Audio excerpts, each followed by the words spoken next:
자, 오늘 말씀이 조금 길어서 바로 디모데후서 4장 9절로 21절의 말씀을 보도록 하겠습니다.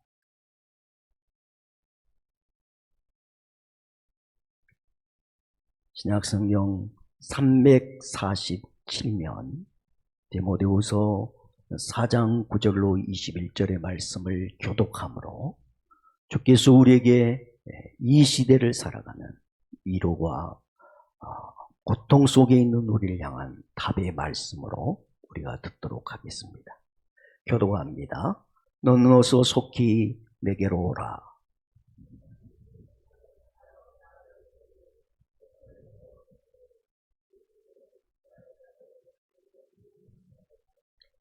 누가만 나와 함께 있느니라.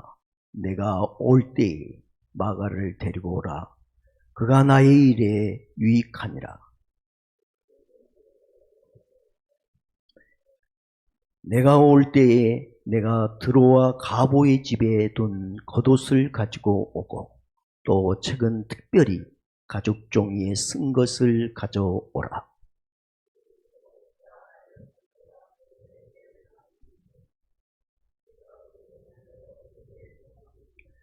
너도 그를 주의하라. 그가 우리 말을 심히 대적하였느니라.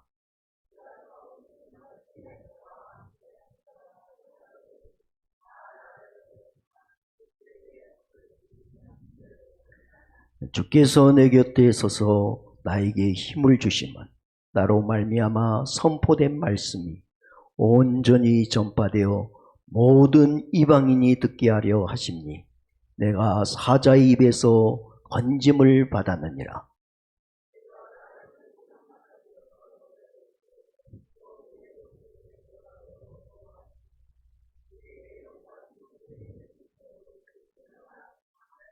브리스가와 아굴라와 및 오네시포로의 집에서 문안하라.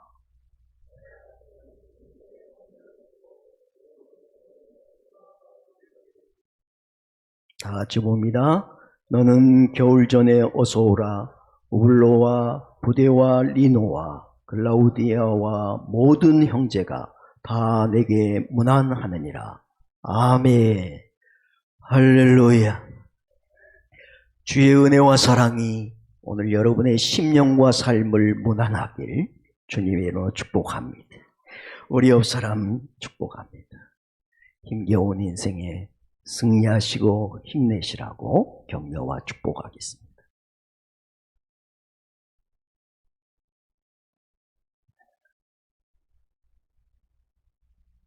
어떤 중년 부부가 있었습니다.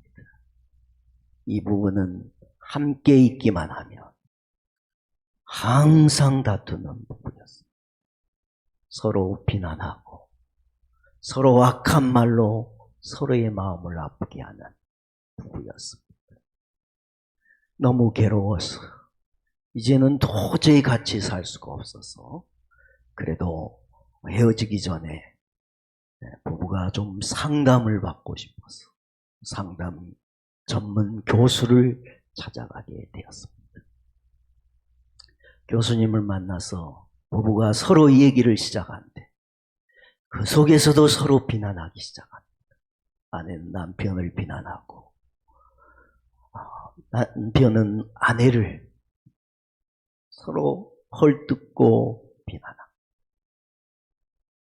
교수가 한참 그 광경을 보고 있다가 이제 그만하시고 두 분의 마음을 잘 알겠는데 혹시 두 분이 서로에게 하고 싶은 말이 있다면 한번 해보시는 게 좋겠습니다.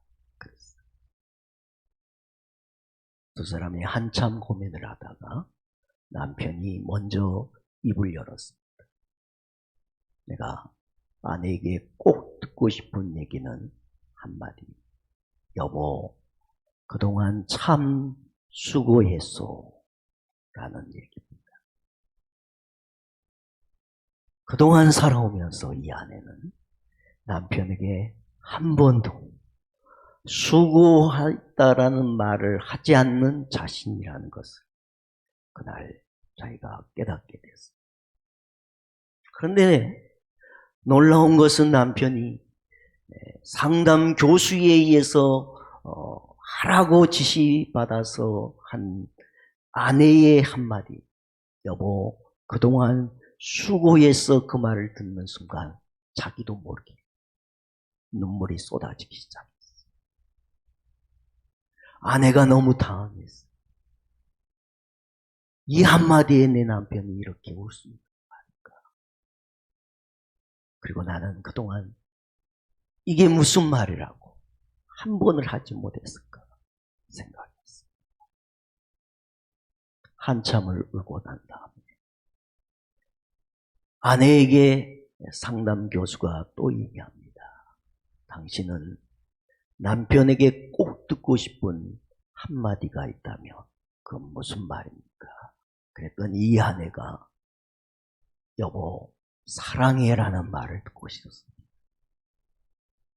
이 남편도 평생을 살면서 한 번을 아내에게 사랑한다고 표현을 안 한 것. 그래서 남편도 용기를 내서 아내에게 여보 사랑해라고 했습니다. 그 얘기를 듣는 순간 이 아내도 자기도 모르는 순간 눈에서 눈물이 흐르면서 감정이 폭발했어요. 두 부부가 그날 허둥고 울고 비로소 서로의 마음을 알게 됐어요. 그리고 서로 손을 잡고 다시 돌아가서 새로운 인생을 살게 되었습니다. 오늘 이 부부가 정말 듣고 싶은 것이 있다면 그건 뭐냐면 위로와 격려이죠. 수고했다. 사랑한다. 오늘 우리가 이 세상을 살면서 듣고 싶은 얘기 많이 있을 거예요. 그러나 그 중에 가장 듣고 싶은 얘기가 있다. 위로와 격려이겠지. 왜 그럴까요? 우리의 삶이 너무 힘듭니다. 우리의 삶이 너무 고통스럽고 외로우니까. 그래서 우리는 위로받고 싶고 격려받고 싶은 것입니다. 대단한 돈을 벌어오거나 엄청난 일을 해달라는 게 아니고 그저 위로 한마디가, 격려 한마디가 저 가슴 깊이 울리는 감동과 은혜가 될 수 있음을 오늘 우리는 이 얘기를 통해서 깨닫게 됩니다. 삶은 외롭고 고통스럽고 또 슬프고 아프기 때문에 그런 거죠. 오늘 본문의 바울도 그러했습니다. 오늘 구절을 보시면 이렇게 기록이 되어 있습니다. 다 같이 봅니다. 시작. 바울은 지금 디모데가 속히 오기를 간절히 요구하고 있습니다. 왜 그랬을까요? 이유가 있습니다. 그 이유는 오늘 10절에 나와 있습니다. 10절. 다 같이 봅니다. 시작.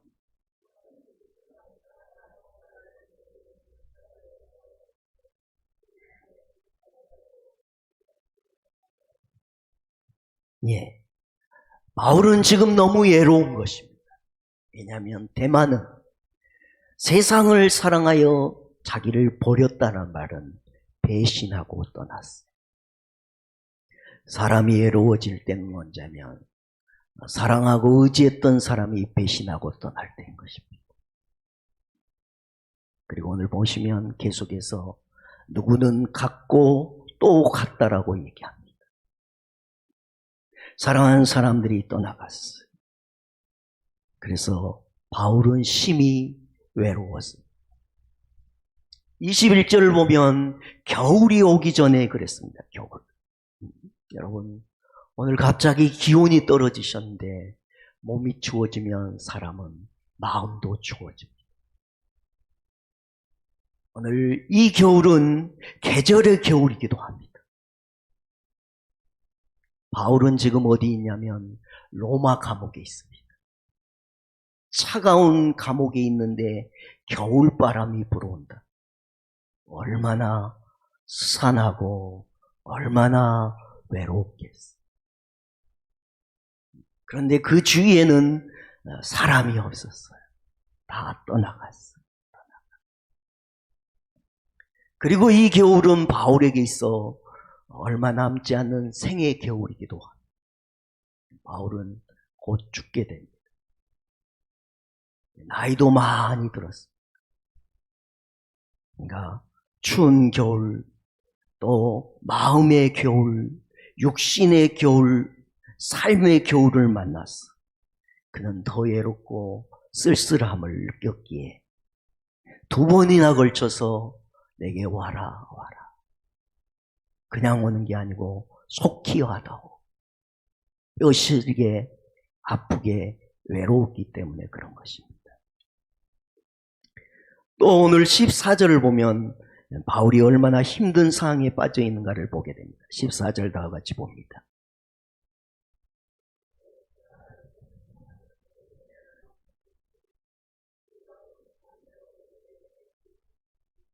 자, 고리장사 알렉산더가 나를 해를 많이 보였대.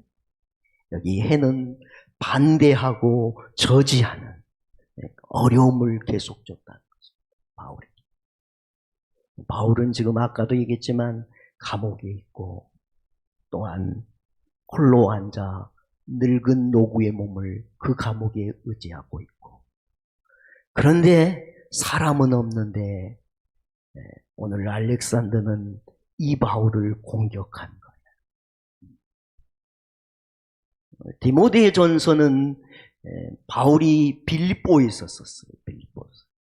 마게도니아 빌립보에 있었는데요. 오늘 디모데후서는 그가 다시 구속이 되어서 로마 감옥에서 이 말씀을 하나님의 영감을 받아 기록하는 내용이에요. 참 어려운 자리죠. 그런데 그 자리에 서 있는데 오늘 알렉산더는 계속해서 그를 반대하고 저지했다. 여러분, 인생을 살면서 누군가의 끊임없이 반대와 저지를 받게 되면 사람은 어떻게 되냐면 참 공고해져요. 여러분, 누군가 말싸움을 하거나 누군가의 저지와 반대를 경험하고 돌아가는 길이 얼마나 마음이 힘든지 여러분 인생을 살면서 많이 경험합니다.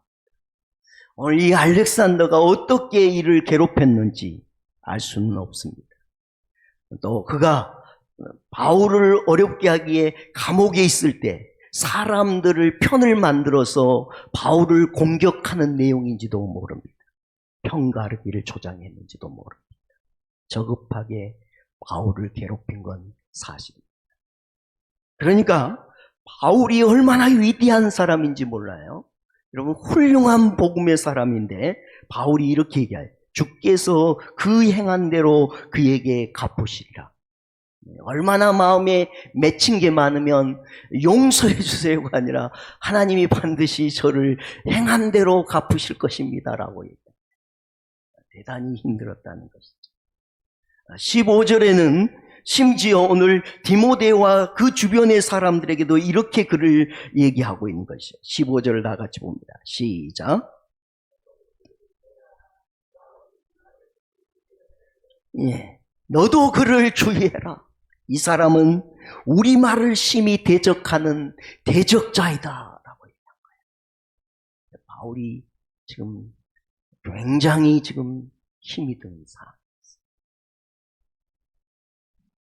동시에 오늘 바울은 참 힘이 들었는데 16절을 다 같이 봅니다. 16절 시작.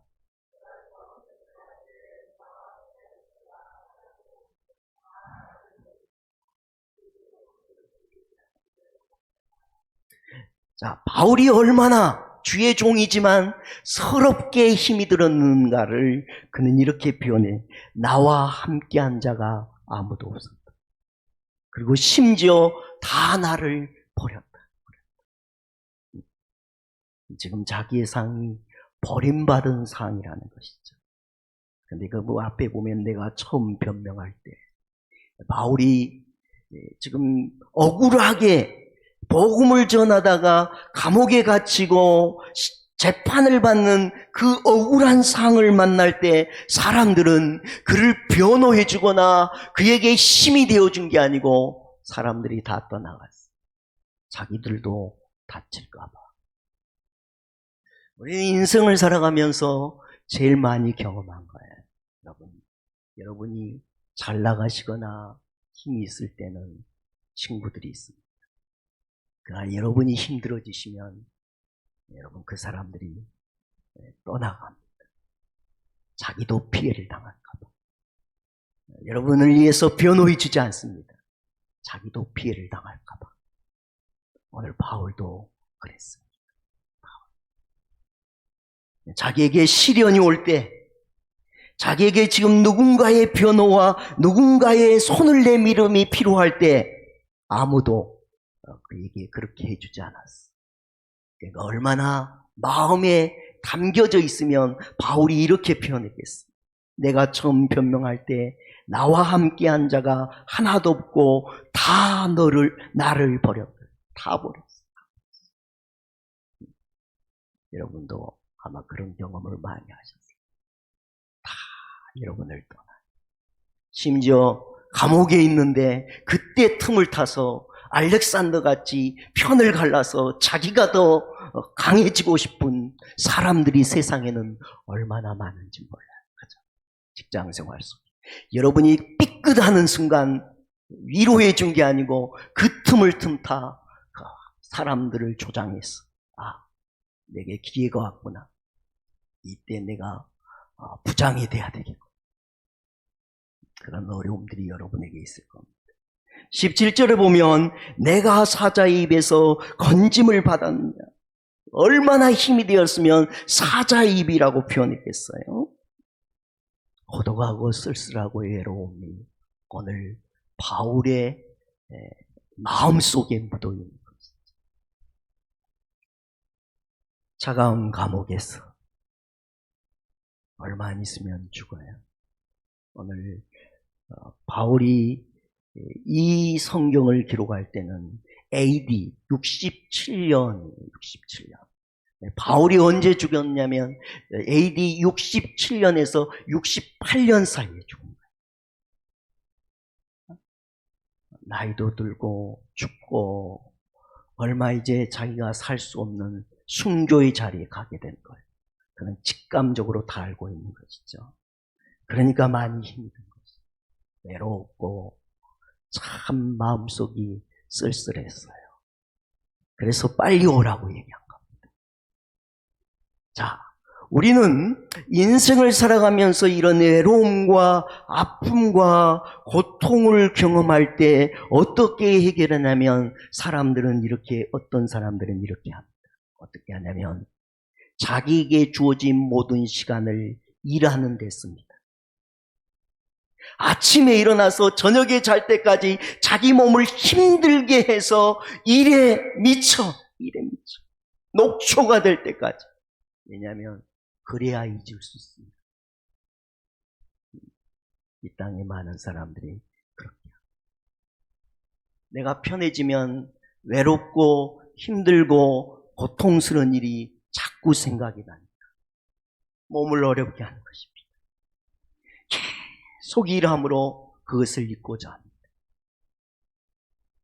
그러면 시간이 지날수록 육체는 점점점 한계에 부딪히고 마음도 점점 한계에 부딪히게 됩니다.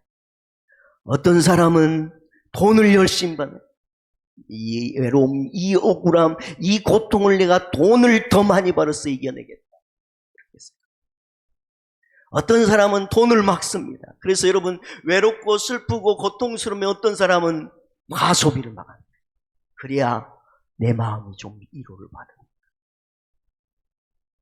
어떤 사람은 다른 애인을 찾습니다. 어떤 사람은 술을 마십니다. 어떤 사람은 마약에 빠집니다. 어떤 사람은 하루 종일 TV에 그냥 자기의 모든 정신을 거기에 놓고 있습니다. 어떤 사람은 계속해서 환상을, 계속 되지 않은 일이지만 헛된 꿈을 망상을, 왜냐하면 너무 힘이 듭니다. 어떤 사람은 아무것도 하지 않고 그냥 자기 안에 자기를 가둬버리고 들어가 버린 사람들이 있습니다. 예, 세상 사람들이 외롭고 고통스럽고 힘들 때 주로 많이 하는 일들 중에 하나입니다. 그러나 이 모든 것도 많은 우리의 삶에 부작용이 있는 것이죠. 그렇다면 오늘 바울은 이와 같을 때 어떻게 해답을 찾았고 우리에게 하나님은 이 바울로 통하여 어떤 답을 주고 계실까요? 오늘 13절을 보시도록 하시죠. 13절 다 같이 봅니다. 시작.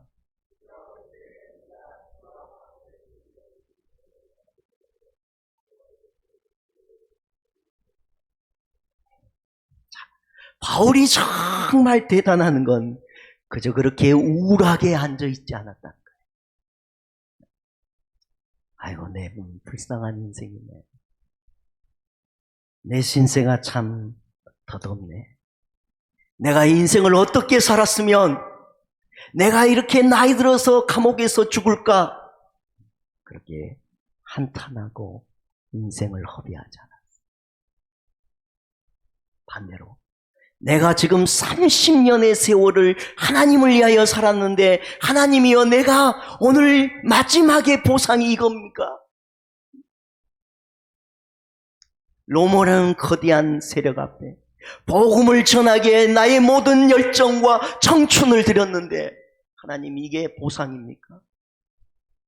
차가운 감옥에 나이 든 이 몸을 거기 내동댕이 친 게 하나님의 보상입니까? 그렇게 불평하며 자기를 얼마든지 동정할 수 있었는데 그렇게 하지 않고 뭐라고 했냐면 참 여러분 보세요. 내가 올 때에 내가 들어와 가보의 집에 둔 겉옷을 가지고 가라. 겉옷이요.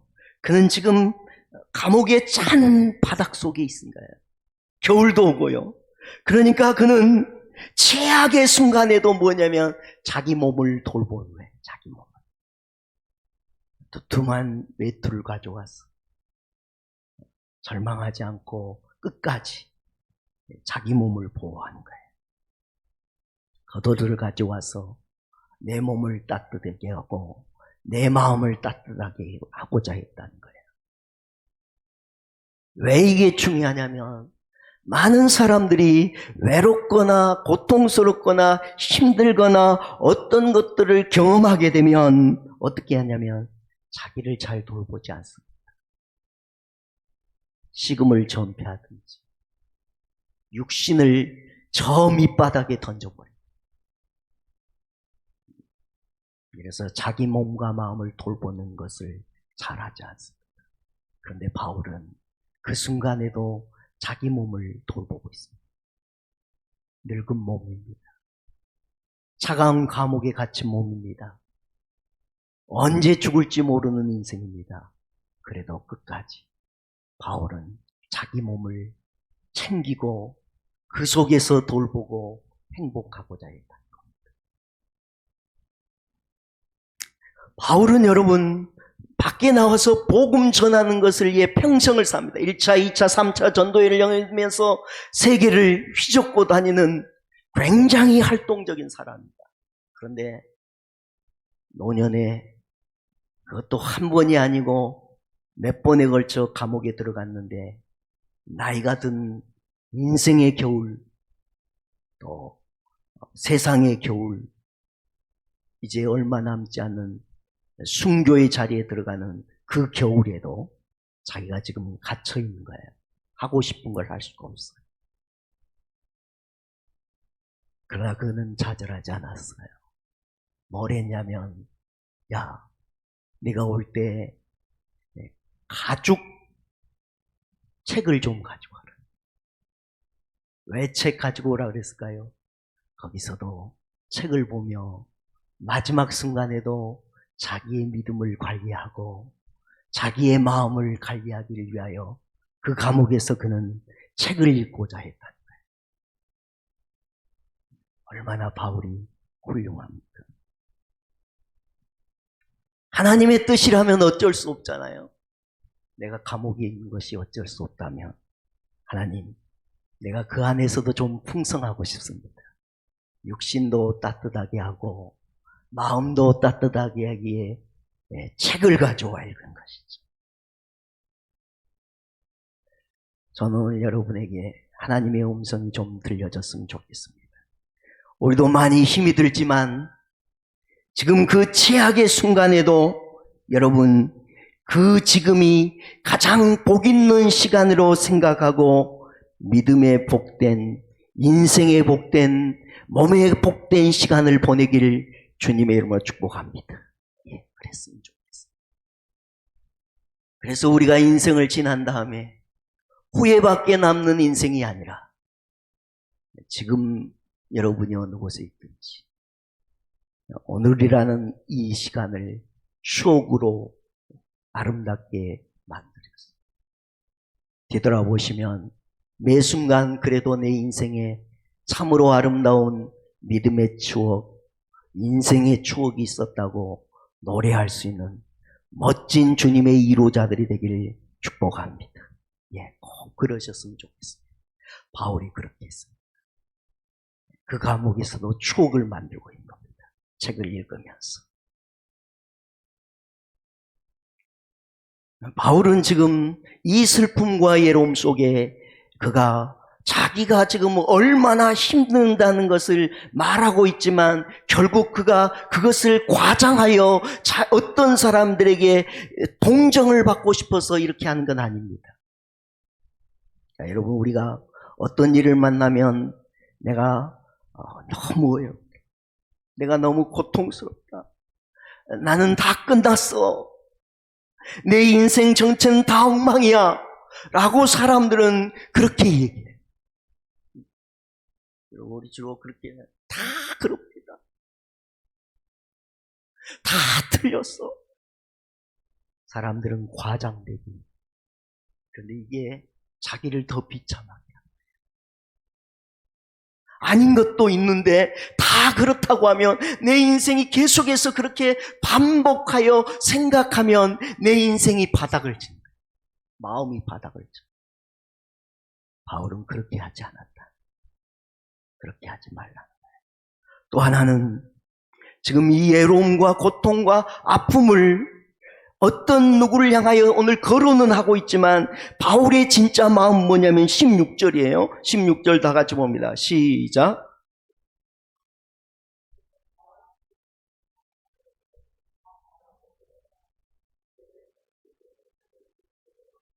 진짜 바울의 마음이에요. 다 나를 버리고 배신하고 다 나에게 힘이 되지 못하고 다 도망쳤지만 나는 저들에게 허물을 돌리지 않길 원합니다. 증오하지 않겠다. 왜냐하면 증오는 나를 비참하게 하니까. 내 삶의 벽을 만들고 그 증오심은 나를 지옥의 감옥에 가두니까.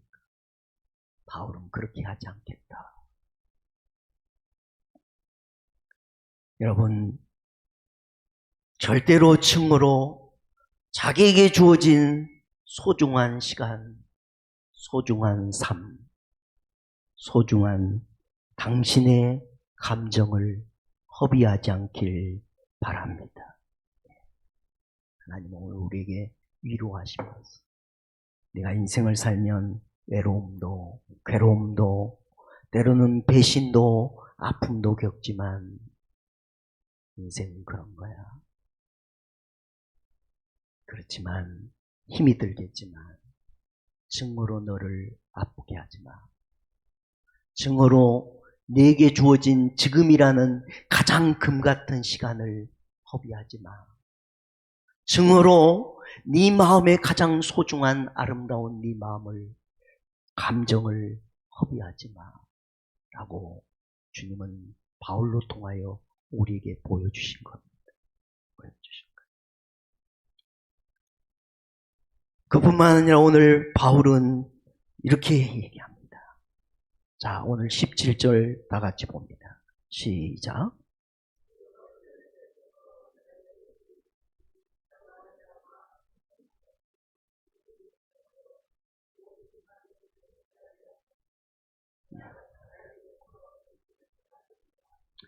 예, 외롭고 힘들고 고통스러운 순간이었지만 바울이 생각하는 것은 주께서 내 곁에 서서 하나님은 그래도 나와 함께 하신다. 하나님은 그래도 여러분과 함께 하십니다. 반복하죠. 여러분을 절대로 고와 같이 버리지 않습니다. 그는 위로함으로 여러분을 버려두지 않습니다. 예. 18절에 봅니다. 다 같이 시작. 예, 주께서 나를 모독하는 모든 악한 일에서 나를 건져내시니가 주님이십니다. 주님. 그러니까 바울이 힘이 들었죠. 아까 얘기한 거 얼마나 지금 힘들어요. 우리가 지금 바울의 상황과 우리의 상황을 비교하면 우리는 세 발의 피요. 억울하게 복음 전하다가 감옥에 갇히기를 여러 번 하고 나이 들었는데도 또 갇혀있어. 추운 겨울을 맞이했어. 얼마 안 있으면 자기가 죽어요. 그런데 주위에 아무도 없어. 다 도망갔어. 그런데도 바울은 실망하지 않았어. 왜냐하면 하나님이 계시니까. 그 악한 모든 사자의 입에서 구원하신 하나님이 나와 함께 하십니다. 여러분, 하나님은 어떤 사자의 입에와 어떤 어둠과 어떤 고통에 놓인 여러분일지라도 언제나 여러분과 함께 하십니다. 그것만 믿으면 우리는 그래도 위로받아요. 세상 사람들은 모르는데 우리는 그래도 하나님이 계셔요. 그는 언제나 나와 함께 하세요. 그리고 내가 진짜 외로울 때, 힘들 때 그분은 나에게 뭘 주시냐면 그분을 향하여 기도의 특권을 주셨습니다. 기도하면 돼. 다윗이 너무 외로울 때마다 기도했잖아요. 여러분, 외롭고 힘들고 고통스러우면 하나님이 계신 것을 믿으시고 그 하나님 앞에 기도하시기를 축복합니다. 자, 그 다음에 오늘 바울은 이렇게 얘기합니다. 17절 다시 봅니다. 시작.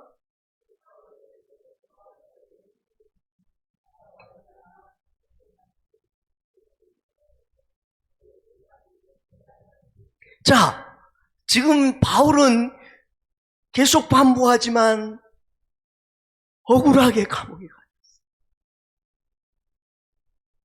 차가운 겨울이 오고 있는데 맨바닥에서, 감옥바닥에서 뒹굴어야 돼요.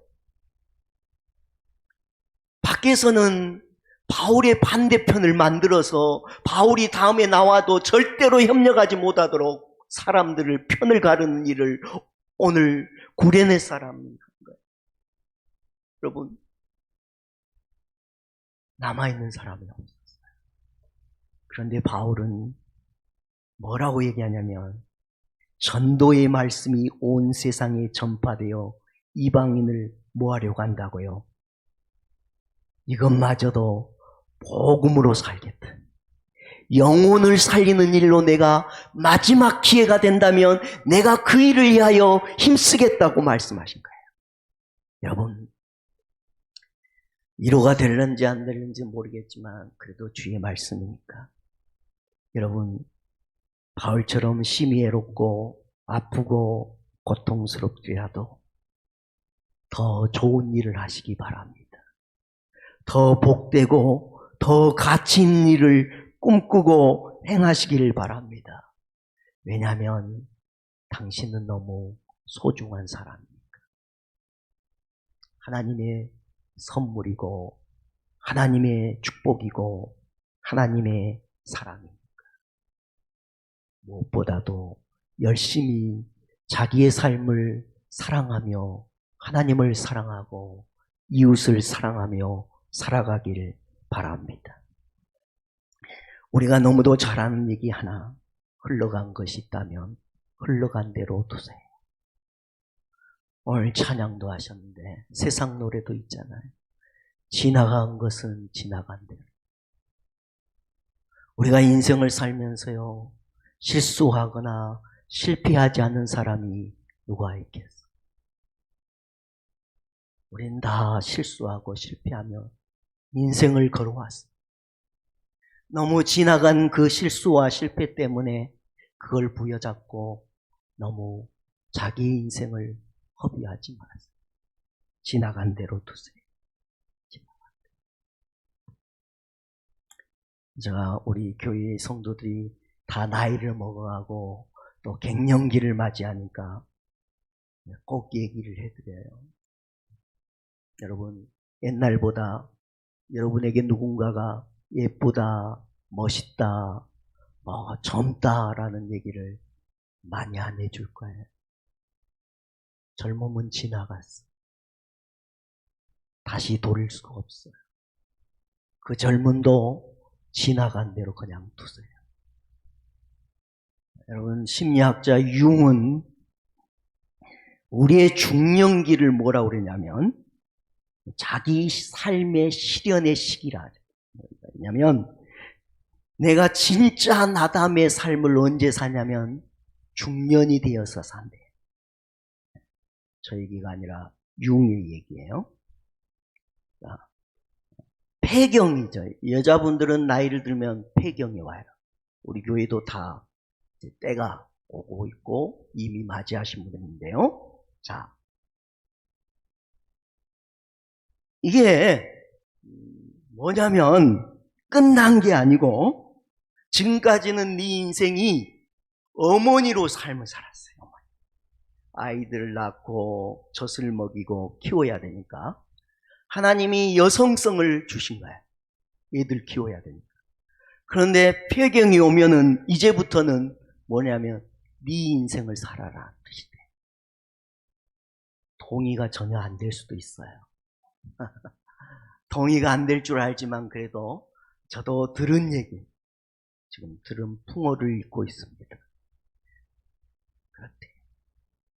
그러니까 갱년기는 뭐냐면 나는 옛날에 젊었는데 아름다웠는데 난 참 좋은 시절이 있었는데 라고 과거를 붙잡고 오늘을 허비하라는 게 아니라 갱년기는 다시 갱자로 다시 네 인생을 살아라라는 뜻이란 거예요. 어떻게 네가 지금까지는 어머니로서 살았어.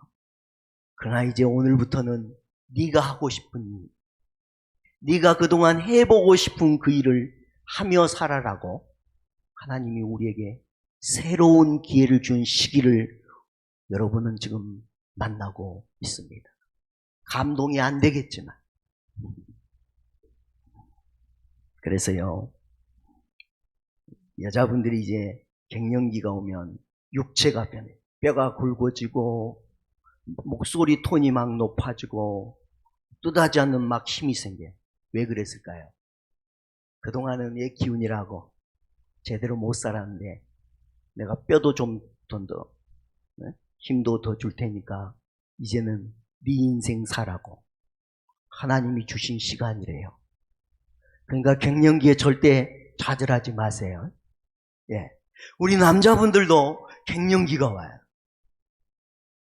힘도 빠지고 목소리도 변하고 옛날에는 드라마 보고 운 적이 없는데 괜히 막 눈물이 나요. 왜? 옛날에는 네가 아버지로 사니라고. 울지도 못하고 힘이 있어야 된 아버지 인생을 살았는데 이제는 네 인생 살아. 울고 싶으면 울기도 하고. 그래서 좋은 것 있으면 너도 이뻐하기도 하고.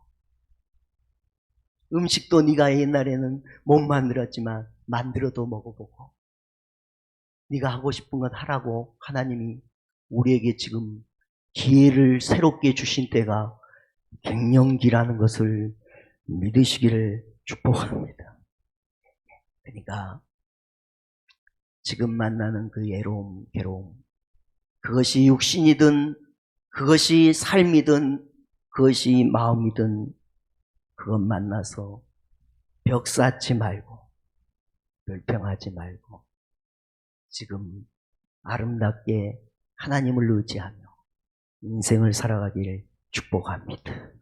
마지막 제가 결론의 말씀을 예하로 마지막 정리하고자 합니다. 고리텐 붐 여사가 여러분 언젠가는 들으셨겠지만 이분이 젊을 때 한 청년을 뜨겁게 사랑했어요. 둘이 너무 사랑했어. 사랑에 빠졌어. 그런데 그 남자와 사랑의 관계가 깨졌습니다. 그리고 그 남자가 누구와 결혼했냐면 자기에게 가장 친한 친구와 결혼을 했습니다. 붐이 깊은 절망에 빠졌어요. 헤어진 것도 견디기 힘든데 자기가 가장 소중히 여기고 친하게 하는 자기의 친구에게 자기 남자를 빼앗겼을 뿐만 아니라 그 남자와 결혼하는 것을 보고 자기는 인생이 아무것도 아니고 끝났다고 생각했어요. 얼마나 큰 상처가 되겠어요. 상상을 했어요. 절망과 좌절이 있는 그 딸에게 아버지가 이렇게 얘기했어요. 고리야, 너의 사랑은 끝났어. 그 사람은 다시 너와는 사랑도 결혼도 할 수 없어. 그런데 네가 두 가지 일은 할 수 있어. 하나는 매일 그 아픔과 절망을 끌어안고 네 스스로의 인생을 거기에 가두고 감정을 허비하며 삶을 그렇게 살 수도 있어. 그러나 네 인생에는 또 다른 사랑이 있고 또 다른 삶이 있음을 믿고 네가 오늘 새롭게 너 인생을 살 수도 있어. 그 두 길에서 선택은 너의 몫이야 라고 했습니다. 오늘 여러분의 인생의 그 속에서도 두 가지 길이 있습니다.